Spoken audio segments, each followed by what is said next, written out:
the pace in NHRA's Pro Stock Bike class, literally. He holds the record for the quickest quarter mile, a low elapsed time of 7.50. He's also on the books for the fastest speed on two wheels. He's the prince of Pro Stock Bike, the rider the rest of the field has been chasing. Dave Schultz has taken the championship title 5 times, twice in the last 2 years. But the one jewel in his crown that is missing is a victory in the All-Star Clash, the Whack Shop Dash. For 4 years, the bonus bucks have slipped through his grasp. And somewhere in the back of his mind, there are surely nagging whispers of the word jinx.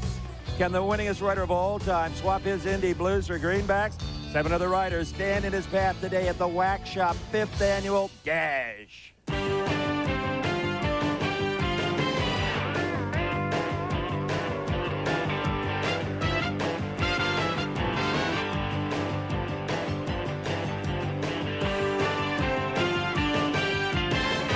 TNN Motorsports proudly presents from Indianapolis Raceway Park, live coverage of the Whack Shop Pro Bike Dash.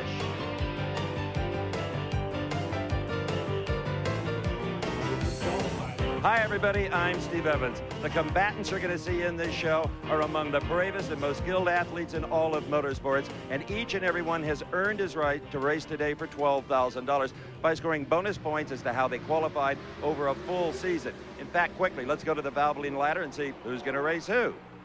In race number 1, it will be Dave, Why Can't I Win Indy, Schultz. He'll be up against, from New Orleans, Gary Tonglet.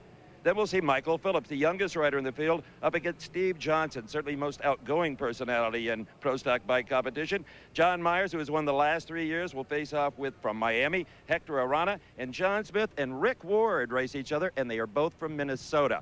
Okay, what kind of a person does it take to throw their leg over a motorcycle and hang on to 175 miles an hour in 7 seconds? Well, here's Dave McClellan with a thumbnail profile of each and every one. Steve, it takes somebody a little bit different than maybe you or I, but they are exciting individuals, and here's our chance to meet them up close and personal.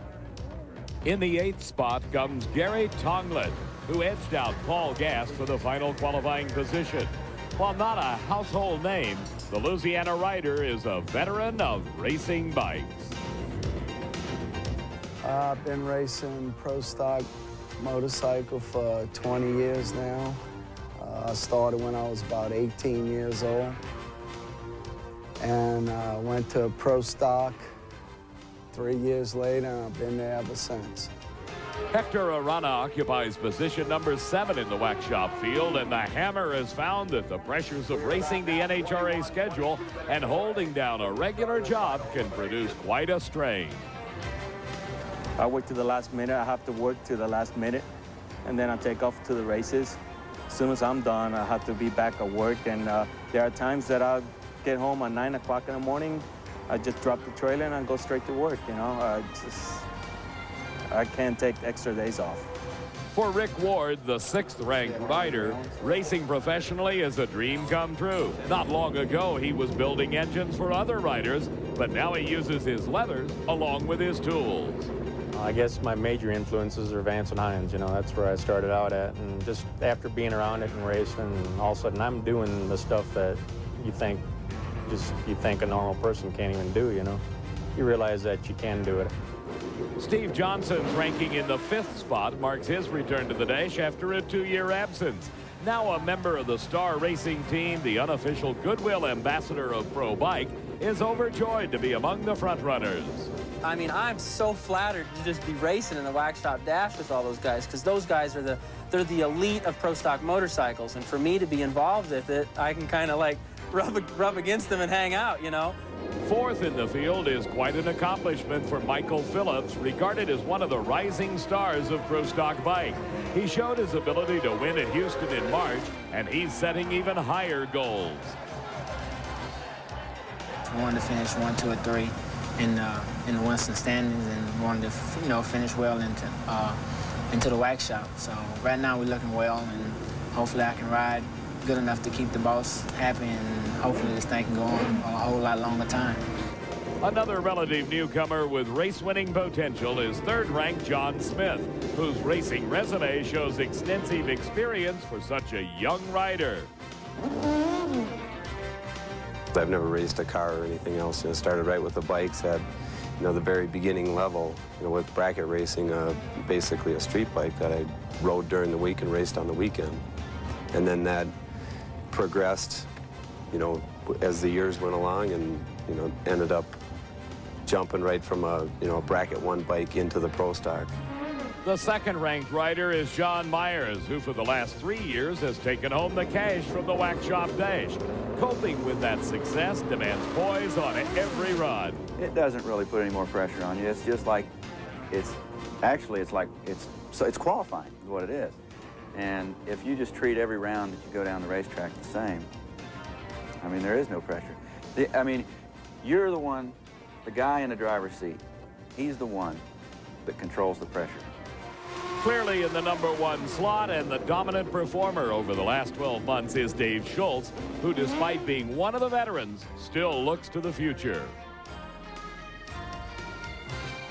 I really feel like I can remain competitive for 5 to 10 years. The only reason I tacked the 10 on there is because some of the car guys have actually come into their prime, when they approach their 50s. So I would love to think that I'm not in my prime yet. So those are the men that ride the bullets. But what makes the bullets go? Here's Bob Fry with an anatomy lesson on pro stock bikes. Bob? Steve, as unique as the motorcycle riders are, the machines themselves are that much equally unique. 0 to 60 in 1 second, 0 to 100 in 2 seconds. These are special machines in all of motorsports. Drag bikes made their debut at the U.S. Nationals 25 years ago. Larry Welsh won the 1970 final on a Triumph, running 934 at 161 miles an hour.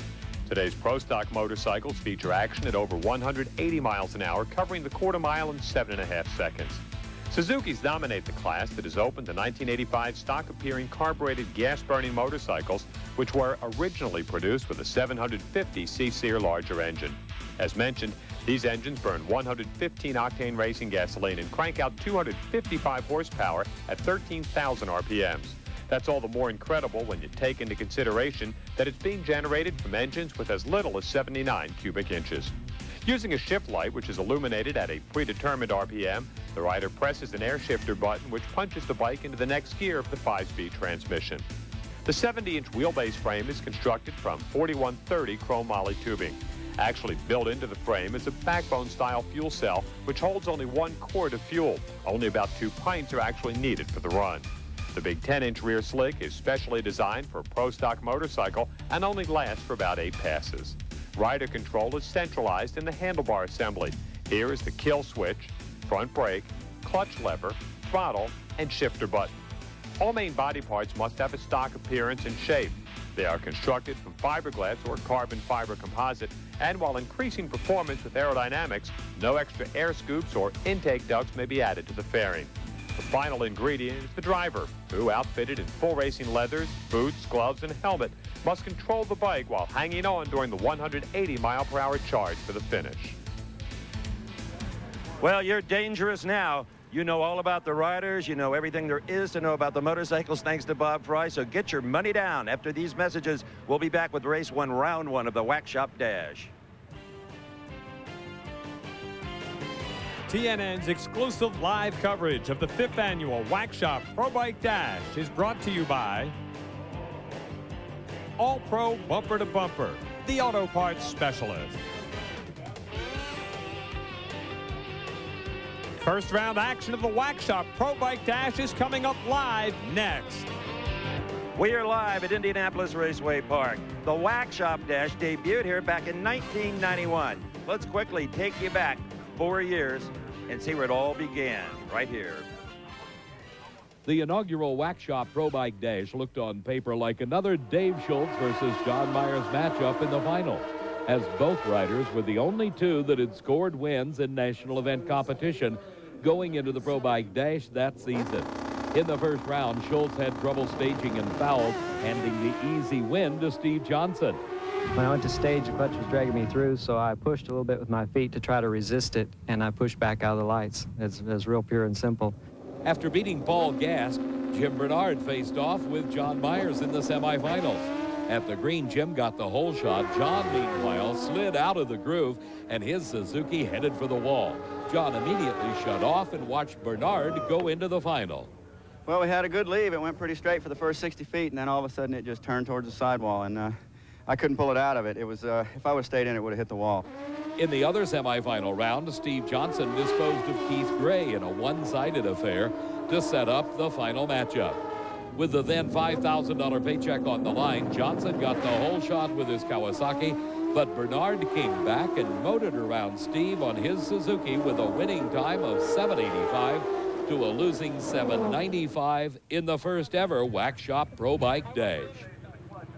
Earlier today, they held the first round and second round of the Dash. Bob Fry and a special guest called it live at the time. In fact, let's go to that right now. This was round number 1, race number 1 of the Dash.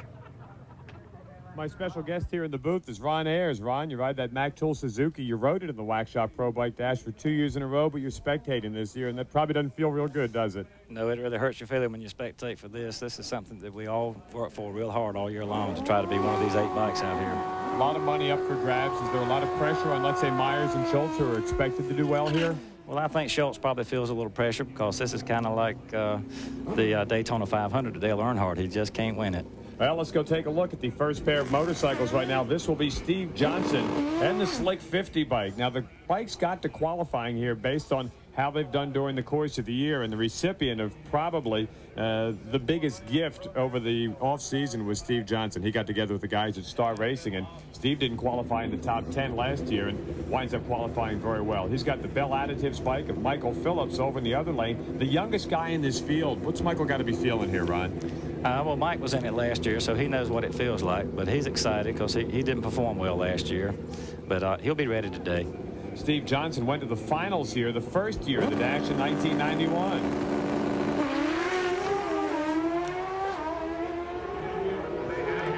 Look at this good move for Johnson. Michael Phillips right there with him. Steve Johnson gets the win, and Steve Johnson, great bike, great sponsor, ugly helmet, but he's going into round number 2, and it looked like a wire-to-wire job for the Star Racing bike right. that time. It looked like Steve had the advantage off the line, and he really had his clutch set up right. He had a good 60-footer, it looked like to me. Ron, take a look at this again on replay, and it did look like Steve Johnson got off the starting mark first, and you give those Star Racing bikes a little bit of a cushion off the starting line. They're awfully tough to catch. Yes, when Steve joined the Star Racing team this year with the Slick 50 bike, he really just leaped up. He leaped way past me in the points, and that's one of the reasons I'm not in the shootout today. Look at that, just by one bike length. Let's go to the end of the racetrack, and Steve Evans. What a race, 200ths of a second. All I saw is my wind light on. That's all I was worried about. 762 to a 64. Oh, it was a great race. Michael does a really good job on the lights. I don't know who had the light, but that's where the racers got to do their job. And Dixon's been working with me with Frank Hawley and George Bryce, and I guess I get to go race Dave or somebody. Butterfly's gone now? Oh, they're way gone. The butterflies are gone, and the deposit or the deposit slip is out. That's confidence. Here's Dave McClellan with more on the loquacious one, Mr. Johnson. For Pro Stock motorcycle rider Steve Johnson, the profession of drag racing is as much a lesson in marketing as it is a lesson in racing and winning. I think there's a lot more to corporate America, and there's a lot more to Winston drag racing than just the winning guy. There's a business out here, and I want to make it for my sponsor to use me as just an extension of the company and say, hey, this guy uses our product, he uses it on the track. We can send him to schools and hospitals and retail outlets and use him as a spokesman. And I've learned that from the car people. And if you're going to keep somebody happy and you're going to be involved in corporate America and you're going to make motorcycle drag racing your living, you have to commit to it.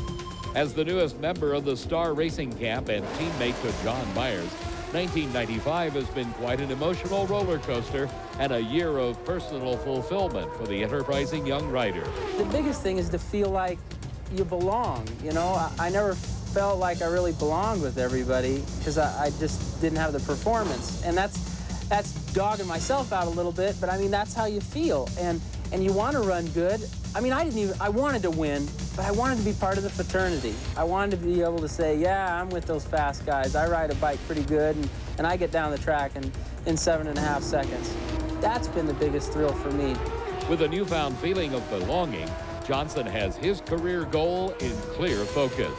My whole focus is just to win my first race, and I know the other things will come. And you know, face it, we're not making tons of money out here, and we're not brain surgeons. We're out here having fun, and I want to be able to have fun for a long time, and I want to do it with Star Racing Team and smile. I mean, it's so easy to smile, and it feels good that I'm having a good time.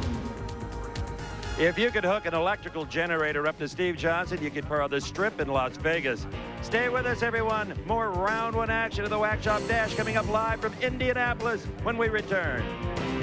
We are back in Indianapolis. Live coverage continuing of the Wax Shop Dash, and that is one clean machine that John Myers rides. You know, our next matchup will be John Smith against Rick Ward. Now, you may know a lot about Smith. He's been around a while. Ward is the new kid on the block. Here's David Cleland to tell us more about him. Rick Ward has established himself as not only a top 10 driver on the circuit, but also as one of the premier pro bike engineers. But these accolades are nothing to Ward if he cannot share the experience with his wife Lori and son Ryan. Like all racers, family time is at a premium during the season. It's real important because, I mean, we spend so much time at the shop and at the track. Every chance we get to be together means a lot. Have them involved and to do good, and it just means a lot having them there watching and seeing it all happen, you know. Makes it better. Making it better is also Rick's goal when it comes to his bike. Ward enjoys working in the shop, making sure the NCR Communications Suzuki is as close to mechanically perfect as possible. There's just nothing I'd rather do. You know, we got our shop all set up real nice, and I mean, I'd rather go in there on a Saturday and Sunday and work when the phones aren't ringing, there's not people coming in the door. It's just enjoyable for me. I mean, I'd rather do that than go out in the yard or go fishing or whatever, you know. So, and then to spend that kind of time on them and to see them run good just makes it all worthwhile, even more worthwhile. Rick spent years as a chief mechanic for other pro stock bike teams before making the move to ride the machines he built. Moving onto the seat after turning the wrenches gives Ward added insight into racing. I think it definitely helps going down the track. You know what's going on inside the motor, and sometimes it's even bad because you know what's going on in there and you kind of feel sorry for it. So in some cases you're definitely easier on parts, I think. A dedicated guy to be sure, Rick Ward. So how did he fare earlier in round number one? Well, let's again go back to Bob Fry and his special guest. This was the race, a bit earlier today. Here's the next pair of bikes as we take a look at John Smith on the Suzuki, and that's that Torco machine out of Anoka Ramsey, and Rick Ward. And we basically have three engine builders in this thing, Ron Ayers. We have Dave Schultz with the Greg Cope motors, we have the Star Racing motors, and we've got the Rick Ward motors. And ironically enough, his two bikes meet up in round one. Right. Rick builds the Anoka Ramsey, John Smith's engines, and this ought to be a really good race because I know they've been thrashing on the dyno this week. John Smith is the kind of guy, I think, if I'm a Schultz or a Myers or Steve Johnson who's already won, I got to be looking over my shoulder. This guy can really run well. John cuts really good lights. Rick's had a little problem with red lights this year. I think he has about 5 on the season already, but he'll be conscious of that today and try to shave the tree still. That's the NCN Communications bike on the far side of the racetrack, and John Smith and the Anoka Ramsey team machine. This will be Rick Ward's first time ever in the Wax Shop Pro Bike Dash, and his highest qualifying over the last year was the number 4 spot at Denver. John Smith always a threat to run those low ETs, isn't he, Ron? Yes, he is. They always have a well-performing bike. Oh. A red light start again, just as you mentioned. Rick Ward's problem during the year bites him here in round number 1 of the Wax Shop Pro Bike Dash. And John Smith, just strolling down the boulevard, goes into round number 2 as Rick Ward, maybe those first-time jitters in the dash. A lot of money up for grabs, $12,000 to the winner. And John Smith, pretty impressive numbers, 764 and a big top-end speed, which lets us know that he's got a lot of horsepower. Can you see what Rick did wrong? Well, he dynos John Smith's motor. He might have known how much horsepower John had. Knew he had to cut a light on. He figures, I know this bike can run 760s, about 177 miles an hour, so if I don't get out on him, I'm in big trouble. But Rick's got to feel pretty good just about the fact that he qualified and made it into this race. Yes, it looks like Rick's performance was really good, too. I didn't catch his ET, but it looks like he ran extremely well. 764. He didn't run as well as this guy. Let's go to Steve Evans. Well, Rick Ward took a chance on the lights, and the payoff goes to this man. Great job, John. Thanks a lot. I don't know what happened to Rick there, but all of a sudden, light came close, he was gone. And at first I thought he maybe welded me, but I saw my wind light come on right away. But run felt all right. It felt real good on the other end. 764. A 64? Yeah, there's definitely some more in it on the other end, the first part of the track. So we'll get her dialed in. He's going to have to. He's going to have to run quicker than that to win $12,000 today. Here's Dave McClellan with more on a very nice young man. Native Minnesotan John Smith has established himself as one of the class's most consistent leaders and unquestionably one of its strongest competitors. To be a good rider, you have to have excellent concentration. You can't let little things bother you. It's really a huge combination of things. You need to let the bike drift to the left or to the right or fight it. You know, the whole way down the track you're making decisions. You know, you're not just on there for the ride. Encouraged by his brother CJ's success in motorcycle racing, John started bracket racing bikes in 1983, and it wasn't long before John's talents turned into competitors' nightmares. The beauty of bracket racing is that everybody's got a fair chance. You know, it's up to the driver, his ability to set the bike up, and, you know, consistency and driver ability is what it's all about. Smith hones his skills during the off-season by racing in speed and endurance runs on what else but snowmobiles. It almost seems like, you know, snowmobiles and motorcycles are kind of hand in hand. It's a snowmobile in the winter, it's a motorcycle in the summer. In 1991, John Smith teamed up with fellow competitor John Nord, backed by Nord's Anoka Ramsey Sports Center and the expertise of crew chief Dave Harlander. This trio quickly became a real threat. As far as I'm concerned, Dave Harlander is probably the heart of the whole program. You know, he's the behind-the-scenes guy. Nobody really gets to see exactly what Dave does and all the effort that he puts into the bike and the decisions that he's got to make. You know, there's a lot of stress on a crew chief as well as a driver. Aside from racing, John is an engineering technician at Coratron, a company that builds graphic arts equipment.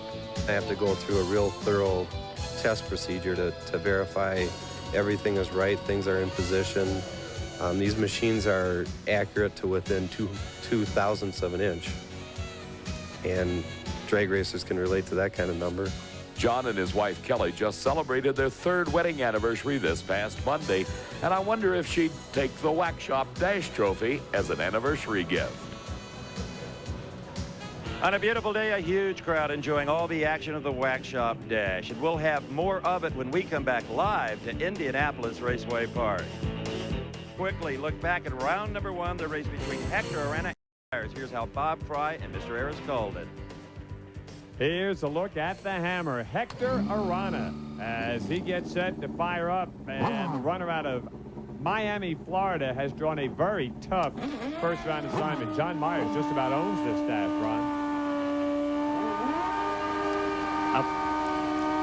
John has won this race the last 3 years, and I'll have to say that Hector Arana is probably the guy in this class that's done the most with the least.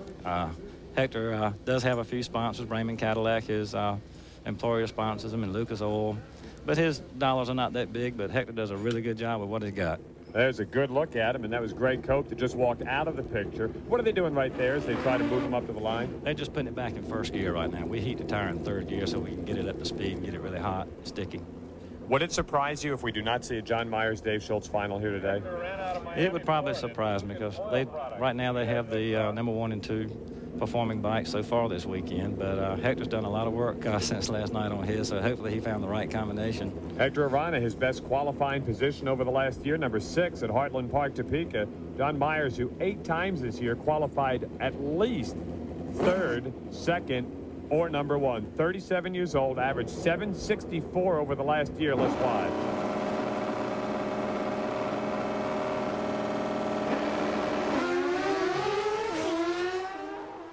Good move off the starting line, John Myers. That is not good news for Hector Arana. 7:55 for Myers, 172 miles an hour. That's a big-time number to throw down here in the first round of the dash, Ron. Right. That's so far this weekend. That 7:55 is low ET. That outdoes. That's quicker than Dave went last night in the nighttime qualifying session. But Dave's coming up next, so we'll see. It looks like the air is really good today. Hector Arana on the far side, a game effort off the line. He had a 4:26 reaction time. John Myers a 4:19. What's a good reaction time for you guys? I like to have something in the 4, say in the teens. If you try to push it in closer than that, sometimes you'll catch those red lights. You get a 4:19, which Ron Ayers says is a good reaction time, and then a 7:55 on the racetrack. You're going to be pretty tough to catch, and might not be anybody catching this guy. Steve? Well, I'll tell you, John, that was a shot. 7:55, best of the weekend by anybody. That's great. Now, it felt like such a good pass. I shifted just a little early on the 1-2 shift. Had to correct just a little bit, but the Star Racing power is there. We got more. And you got 2 bikes going into the second round, you and Steve Johnson. Yeah, that's great. My teammate's in there, too. We're going for it. You know, this man is the defending champion. Why don't we look back at the 1994 Wax Shop Dash? Coming into last year's Wax Shop Pro Bike Dash, Dave Schultz had been the winningest pro racer in 1993 and 94. So it was only natural that the #1 seed would be a hands-down favorite to win. Round 1 went according to plan as Dave easily defeated Paul Gast with a 761 at 172 miles an hour. #2 seed John Myers also came up with a great run in round 1 as he took out Ron Ayers with a 762, and things were shaping up for a 3rd consecutive Myers-Schultz Wax Shop final. In the semis, Schultz got a scare as Russ Nyberg, who had beaten Michael Phillips in round 1, got off the line with a perfect 4.0 light. But Russ just didn't have the power to stay in front of Dave Suzuki. On the other side of the ladder, Myers got past John Smith with a 763 run to give him the all-important lane choice for the final round. Knowing that Myers had gotten quicker from the first round to the semis, Schultz tried to squeeze the tree for a starting line advantage. Dave pushed it a little too much and fouled, giving the win and the $10,000 to Myers for the 3rd year in a row. I saw a red light in his lane, so my run was pretty much pressureless. TNN's exclusive live coverage of the 5th annual Wax Shop Pro Bike Dash is brought to you in part by Pep Boys Automotive Supercenter. We'll have the conclusion of the first round of racing when we return live to Indianapolis Raceway Park. We're back in Race City, Indianapolis, Indiana. More live coverage of the Wax Shop Dash. Gary Tonglet was involved in the last race of round 1. We're going to show you that in a minute. But first, what about Gary? Louisiana native Gary Tonglet is making a name for himself in the highly competitive field of pro stock motorcycle. But like all newcomers to the sport, he finds being competitive is tough. How tough? I'll let Gary tell you. Racing NHRA pro stock bike is very tough. This is my 4th year of doing it, and each year it keeps getting tougher and tougher, but it's exciting and we really enjoy doing it. Financing his efforts in the class is Gary's 8-year-old business of servicing hydraulic cylinders for heavy utility vehicles. In the hydraulic cylinder repair business, the majority of the time is the seals and the O-rings just wear out from high pressure and heat and abuse of being used on the truck, and they'll just start leaking on the ground, making a mess, costing money for we keep putting hydraulic oil in it. So they pull it off, and I'll just go through and put a seal kit in it and polish the rods or the barrels, hone them out or whatever, and more or less just rebuild that cylinder and give it back to them and try to do it within 1 or 2 days service. At the racetrack, Gary, his wife Pam, and their 2 sons make racing into a family outing, which is fun for all. We take our trips pulling the bike trail in the motorhome. We get to the track, we stay in the motorhome the whole time. It's like camping and racing all in the same trip, and it's a family thing. The family goes to all the races when they're not in school, and we're really all put together to make the trip successful. So how did the Ragin' Cajun Gary Tonglet do against Dave Schultz in that last race in round number 1? Well, I'll make you a deal. We'll just show it to you right now. The final pair for round 1 of the Wax Shop Pro Bike Dash, Dave Schultz against Gary Tonglet. There is Tonglet on the new Track Dynamics bike. Ron Ayers, what does he have to do to beat Dave Schultz, or can he? Well, I think he can. He's got a new Rick Ward engine. It had transmission problems yesterday. He didn't get down the track good, but if he gets that bike down the track, the bike definitely has horsepower. There is David Schultz, who has won everything in pro stock motorcycle drag racing except the Wax Shop Pro Bike Dash. Tonglet qualified at the last race at Brainerd, just made it into the field, Let's see what he can do here against the guy that everybody expects to be in the final.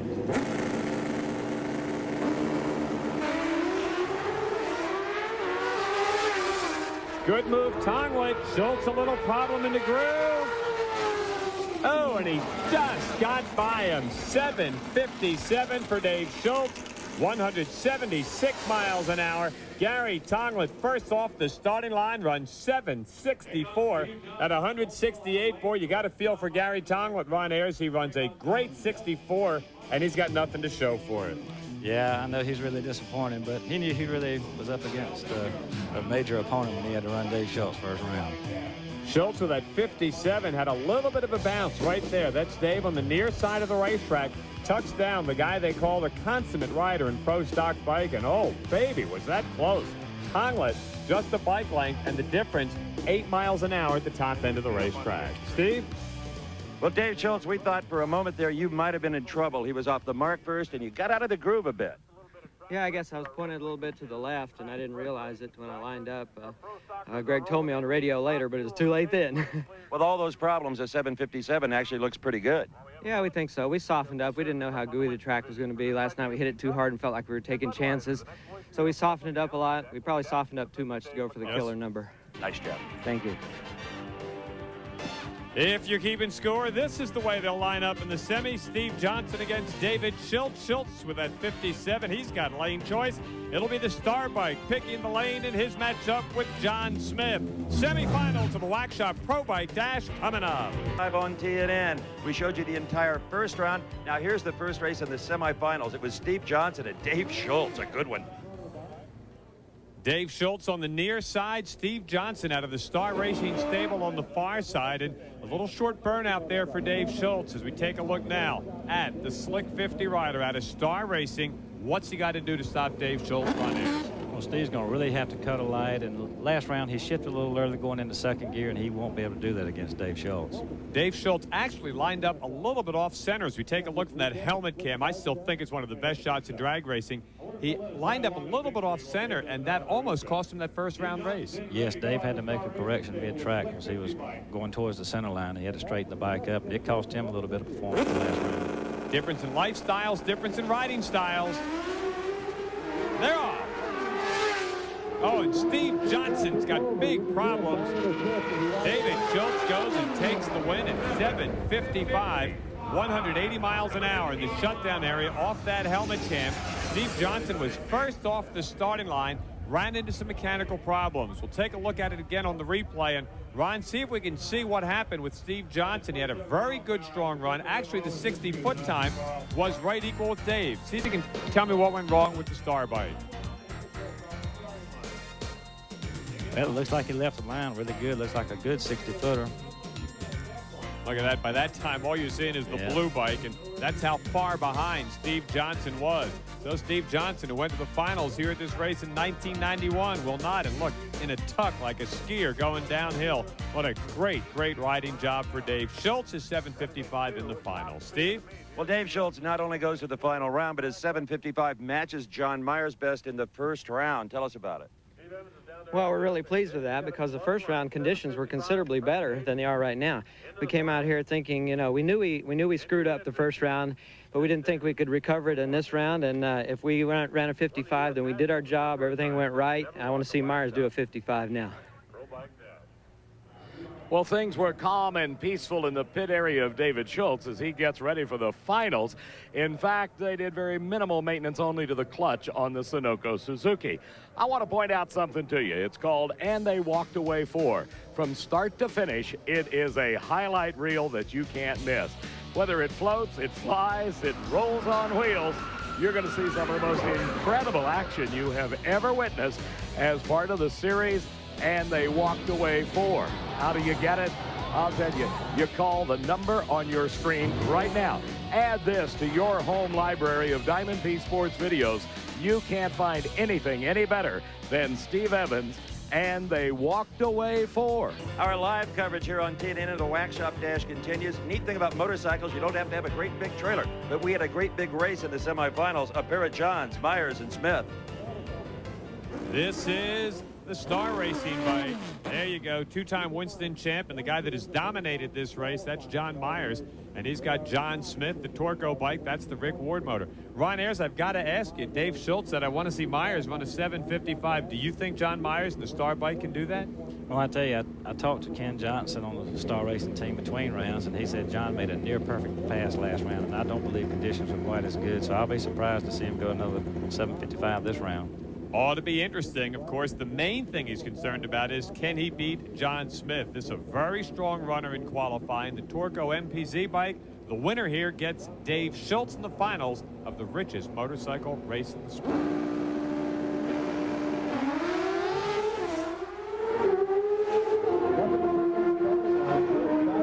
They are dead even, and John Myers and Ron Ayers, he ran 7:53. Well, it looks like John did have a little bit left in the bike. He did make that perfect pass last round, because to run that fast under these conditions, they found something on that tune-up. Ran 177 miles an hour, actually 176.92. The bikes were virtually dead even. Reaction times almost exactly the same, but by 60 feet, it was John Myers. Tell me what makes this such a good run. Well, John's tire really hooked to the track. It didn't spin bad. You can see the little white strips going around. It didn't spin. It hooked up and left the line. And then he's tucked down at the top end of the racetrack, and look at this. It's a full bike length, almost 2 at the top end of the racetrack. Unbelievable performance. Steve? Well, Dave Schultz challenged John Myers to run another 55. You couldn't do it. You're at a 53. That's terrible, isn't it? My guys, I'll tell you what, George Bryce, I didn't even want him to do this, but he took a little clutch out of it for that round, and he called it right. You strung it out in every gear. I sure did. All the shift points were just on time. I even caught myself looking over at John to see if he was there. All right, that sets up the finals. It'll be John Myers up against Dave Schultz for the 4th year in a row. We are live on the starting line at Indianapolis Raceway Park. Everything you've seen happened earlier today. One run remains for $12,000. John Myers, can you make it 4 in a row? Yes, sir. Yes, sir. How about another 753? That'll be great. It'll probably go a 55 or a 53. Well, we'll find out in just a couple of seconds, but there's somebody right over here in the opposite lane that may have something to say about it. Well, here we go again, David. John Myers and David Schultz. Going to be a different outcome this time. That's what you say, right? Well, that's what we're after. You know, he shocked us twice this weekend with those good performances. You know, we thought we'd worked hard enough to cover him with performance, and right now it looks like it's going to be an even drag race. Good luck to you, David Schultz, as we get ready to go with the finals of the Wax Shop Dash. You're live at Indianapolis Raceway Park on TNN. Indianapolis Raceway Park for the live finals of the Pro Bike Dash. This is the one that everybody's expected would be the final round. John Myers, the Star Racing bike, out of Snap-on Tools, the guy that has won this thing 3 times in a row. He's got to square off with David Schultz. That's the gray coat motor. Wife Meredith looks over his shoulders. They move to the starting line. Ron Ayers, rider of the Mack Tool Suzuki, with me in the tower here in the booth. And Ron, who is going to win the race? I believe I'm going to have to go with John Myers on this one. He always comes up to this Wax Shop Pro Bike Dash. He cuts a good light. He'll make the performance. He's been 200s quicker during the course of the day. Let's go down to Dave McClellan for his opinion. Dave? Bob, it is a lot different down here on the starting line than it was when we started this show 1 hour ago. It has cooled off considerably. A slight cloud cover has come in. David Schultz told me he worked on the clutch on his motorcycle. Remember, it's a brand new bike. Maybe, just maybe, he's got more than that 755. He's going to need it to beat John Myers, but I kind of go with Schultz, the underdog. Well, there's words you don't normally hear in the same sentence. It's like, please pass me the piano. Dave Schultz, the underdog. Do you think that's the case, Ron? I don't believe if I had to run him, I would call him the underdog. Well, let's watch. It's the finals. It's $12,000 to the winner. There's the helmet cam looking down the boulevard. It's the finals from Indianapolis Raceway Park.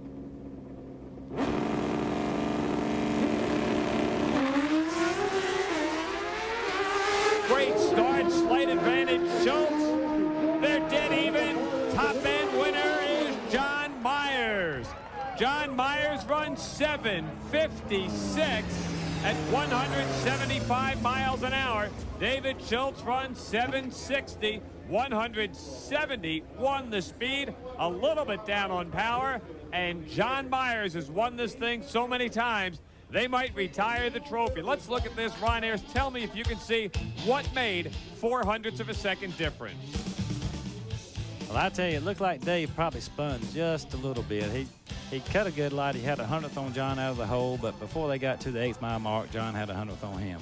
How about that 100th out of the gate, but the Star Racing bike ran him down at the top end of the quarter mile, 175 miles an hour, as John Myers wins it for the 4th year in a row. When we come back, we'll talk to the Wax Shop champion.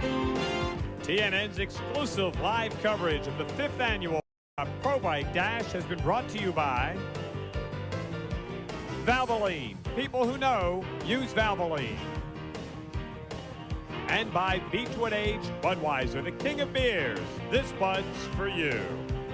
Let's go to the end of the racetrack, and the winner of the Wax Shop Pro Bike Dash is with Steve Evans.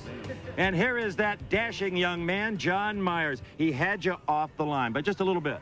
I knew it was close. You know, when we're going down through there, 4th and 5th gear, I was looking over to see where he was, and by golly, I was ahead of him. You know, I guess we earned a little bit with the lane choice there round before by going fast. And what did we run?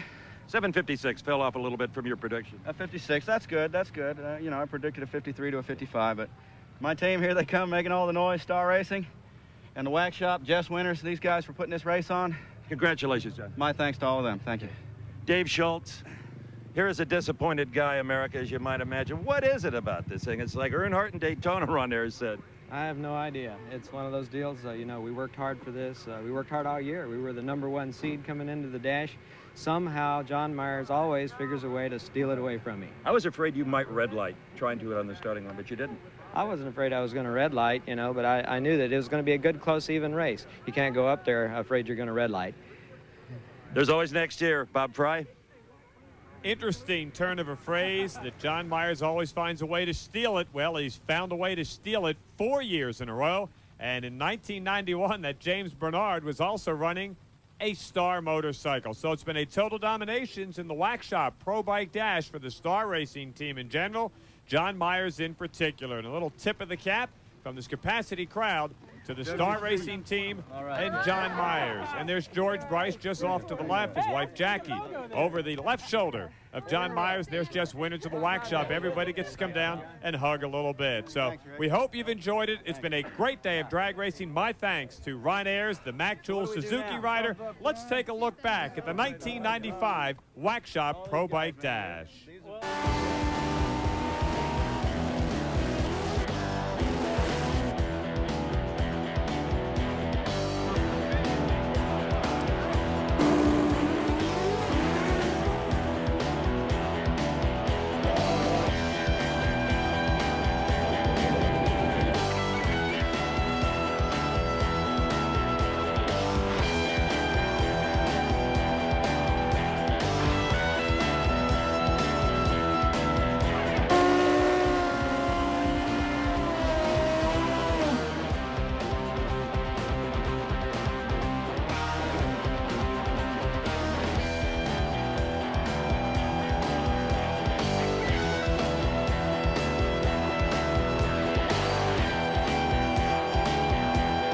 Wax Shop Dash has been a production of Diamond P Sports and the Nashville Network, leaders in coverage of live motorsports.